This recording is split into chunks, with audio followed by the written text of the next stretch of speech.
अगर समानता चाहिए तो क्या अलग नियम बनाकर समानता मिलेगी? क्या आरक्षण सामाजिक न्याय है या राजनीतिक औजार बन चुका है? आज हम इसी पर बात करने वाले हैं। बहुत सारे लोग कहते हैं कि पहले के समय में शूद्रों को या गरीबों को पढ़ने नहीं दिया जाता था। तो मैं उनसे पूछना चाहता हूँ कि महर्षि वाल्मीकि को जानते हो, जिन्होंने रामायण की रचना की थी? कैसे कर दी जब उन्हें पढ़ने नहीं दिया गया था। महर्षि वेद व्यास जी को जानते हो? वेद व्यास जी, जिन्होंने महाभारत की रचना की थी, जिसका पहले नाम जय संहिता था। नहीं जानते हो तो बात अलग है, अगर जानते हो तो बताओ उन्होंने कैसे इतनी बड़ी रचनाएं कर दी जब उन्हें पढ़ने नहीं दिया जाता था। ये तो एक दो उदाहरण है, ऐसे बहुत सारे उदाहरण भरे पड़े हैं। चलो फिर भी मान लिया नहीं पढ़ने दिया जाता होगा, उस समय किया जाता होगा लोगों के साथ भेदभाव।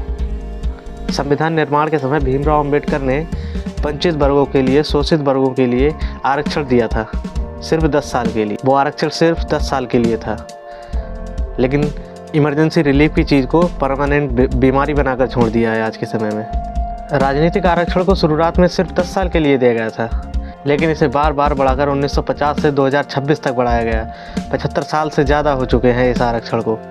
तो मैं पूछना चाहता हूँ, क्या अभी भी स्थिति वही नहीं है जो हम 75 साल पहले थे? क्या ये नीति असफल नहीं हुई? क्या अब भी इसे बदलना नहीं चाहिए?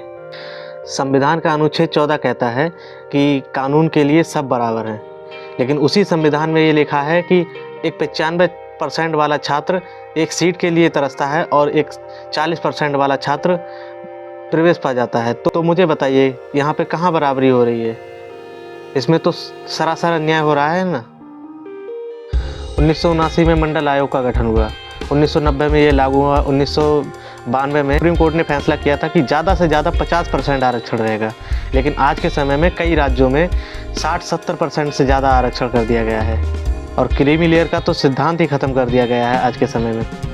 अब बताइए कैसे क्या हो सकता है यहाँ पे? तो अब मुझे बताइए, क्या हम अन्याय की सीमा पार नहीं कर चुके हैं? 2019 में 10% EWS आरक्षण आया। उस समय ये स्वीकार कर लिया गया कि गरीब लोगों को भी आरक्षण मिलना चाहिए, चाहे वह कोई भी हो। तो अब मैं पूछना चाहता हूँ, अगर आरक्षण का मेन मकसद गरीबी को दूर करना था, गरीबी ही आरक्षण की जड़ थी, तो क्या जातिगत आरक्षण गलत नहीं है? क्या अब भी जातिगत आरक्षण होना चाहिए? क्या सामान्य वर्ग का गरीब छात्र कम मेहनत करता है जो उसके लिए 10% आरक्षण लेके आए हो?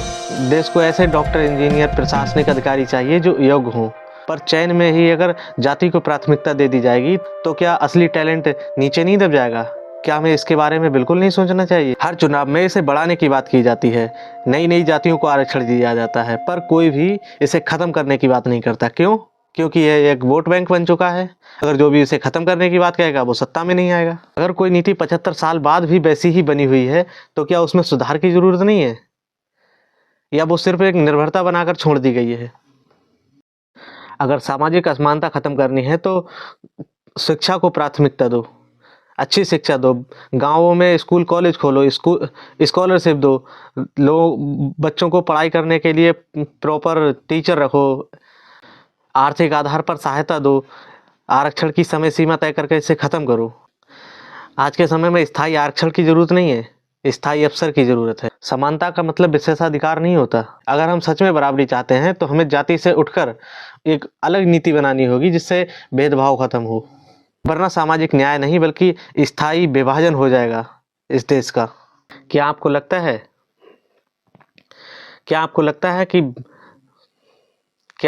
है कि आरक्षण की समय सीमा के साथ इसे समाप्त कर देना चाहिए या इसे आर्थिक आधार पर बदल देना चाहिए? अगर आप मुझसे सहमत हैं तो कमेंट बॉक्स में अपनी राय ज़रूर छोड़कर जाना, और अगली वीडियो किस चीज़ पर बनाऊं इसके लिए भी एक सजेशन ज़रूर देना। जय श्री राम।